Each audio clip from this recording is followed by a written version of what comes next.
Ambedkar international centre की स्थापना हम लोग कर रहे हैं। उत्तर प्रदेश के अंदर हर सरकारी कार्यालय में बाबा साहब भीमराव अम्बेडकर की का चित्र हमारी सरकार के समय, डबल इंजन की सरकार के समय लगे हैं। आजादी के बाद उत्तर प्रदेश से पहला दलित देश का राष्ट्रपति भी बनता है। पहली बार देश के अंदर कोई महिला जनजाति समाज से जुड़ी भी एक मातृशक्ति भारत के सर्वोच्च संवैधानिक पद पर बैठती है। प्रधानमंत्री मोदी जी की प्रेरणा, उनकी लीडरशिप सबको सम्मान देने की है। गृह मंत्री जी के एक बयान को संसद में, वह भी संविधान दिवस के अवसर पर, और संविधान दिवस का यह आयोजन भी 26 नवंबर की तिथि को संविधान दिवस के रूप में पूरा देश आयोजित करके बाबा साहब भीमराव अम्बेडकर के प्रति अपनी श्रद्धा और सम्मान का भाव व्यक्त करेगा। यह प्रेरणा प्रधानमंत्री मोदी जी की है।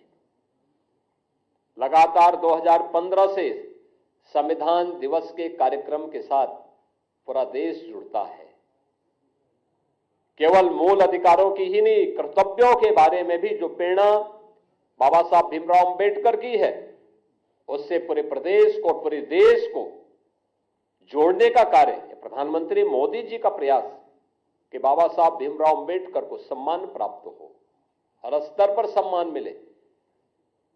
और संसद पर जब इन कार्यों को लेकर के संविधान सभा को, संविधान दिवस को लेकर के चल रही चर्चा का जवाब देते हुए आदरणीय गृह मंत्री जी ने अपना भाषण कर रहे थे।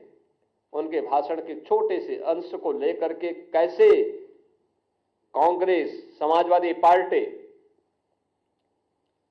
इनके द्वारा एक वितंडावाद पैदा करने का प्रयास हुआ, कैसे इनके द्वारा गफलत पैदा और गलतफहमी पैदा करने का प्रयास हुआ। कांग्रेस हो या समाजवादी पार्टी, इनका यह आचरण उनकी विद्वेष भावना को प्रदर्शित करता है।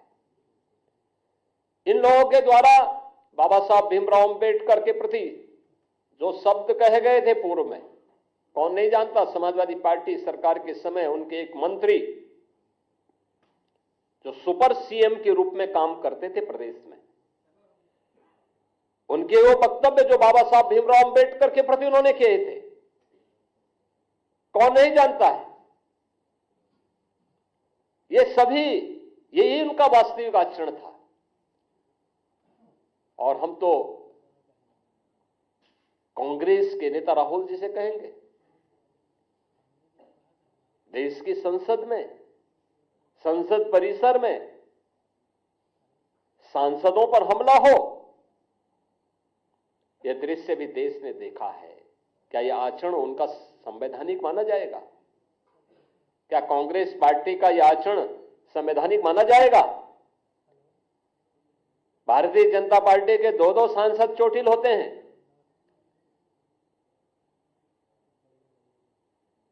एक बुजुर्ग सांसद, पूर्व केंद्रीय मंत्री चोटिल होते हैं, उन्हें गिराया जाता है। यानी अपने सारे कृत्यों को, मारपीट के कृत्यों को, बुजुर्गों को धक्का देने की कृत्यों को,